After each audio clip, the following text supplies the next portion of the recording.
कोई दूसरी चाहत भी है? कहीं ऐसा तो नहीं कि सलमान खान के जरिए दाऊद की तर्ज पर लॉरेंस मुंबई में बी कंपनी चलाना चाहता है?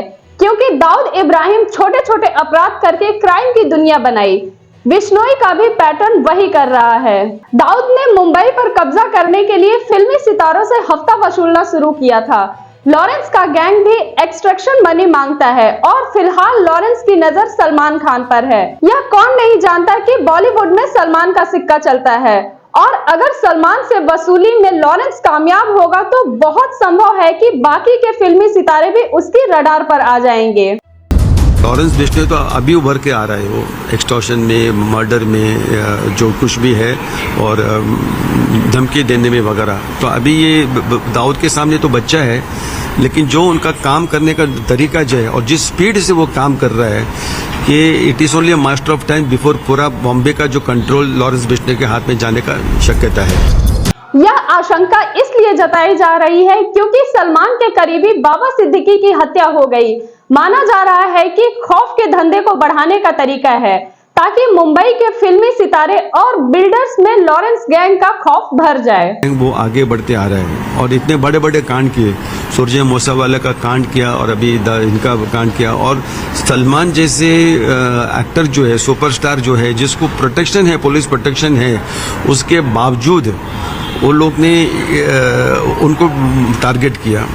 भले वो अप्रैल 14 तारीख को जो उनके घर में बांद्रा में फायरिंग हुआ, उनका मकसद, उसके बावजूद वो लोग ने उनको टारगेट किया।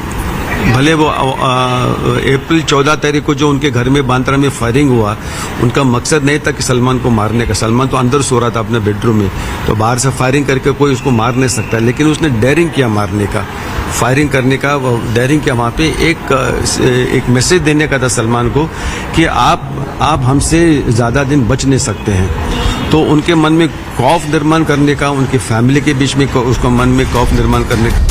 लॉरेंस बिश्नोई और सलमान खान के बीच अदावत पुरानी है, लेकिन जिस तरह से लॉरेंस का गैंग काम कर रहा है उससे ये सवाल उठ रहे हैं कि लॉरेंस गैंग का मकसद सिर्फ सलमान खान ही नहीं बल्कि उससे कई ज्यादा और बड़ा है। एक बिजनेसमैन है जिसके थ्रू से, बेनामी थ्रू से, रूट में से पैसा आता है बॉलीवुड के अंदर। एक स्टार जो है 100 करोड़ रुपया चार्ज करता है एक पिक्चर के लिए, पहला कभी हमने सुना ही नहीं है। तो इतने सारे पैसे देने का कैपेसिटी प्रोड्यूसर के पास आए कहाँ से? और उसमें जो ज्यादातर पैसा जो है वो कैश में देते हैं, कहाँ से आए? एक स्टार को लेने के लिए 100 करोड़ रुपया आप देते हैं, दूसरे स्टार बोलते हैं हमको 500 करोड़ रुपया दो, डिस्ट्रीब्यूशन राइट्स में मेरा शेयर रखो।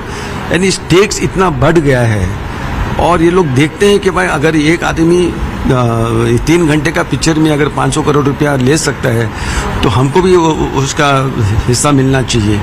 ये लॉजिक उनके पीछे है।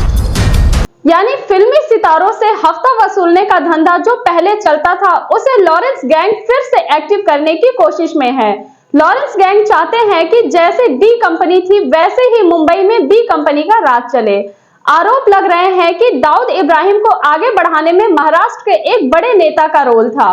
अब आरोप लग रहे हैं कि उसी तरह लॉरेंस के ऊपर भी किसी बड़े नेता का हाथ है और इसलिए दाऊद की राह पर लॉरेंस भी हैं। इस पॉलिटिकल लीडरशिप का सपोर्ट है, इसके लिए वो ऊपर आ रहा है। आप देखिए उनका जेल में जाकर कोई इंटरव्यू ले रहा है, बात कर रहे हैं, इतने सारे उनके खिलाफ केसेस हैं।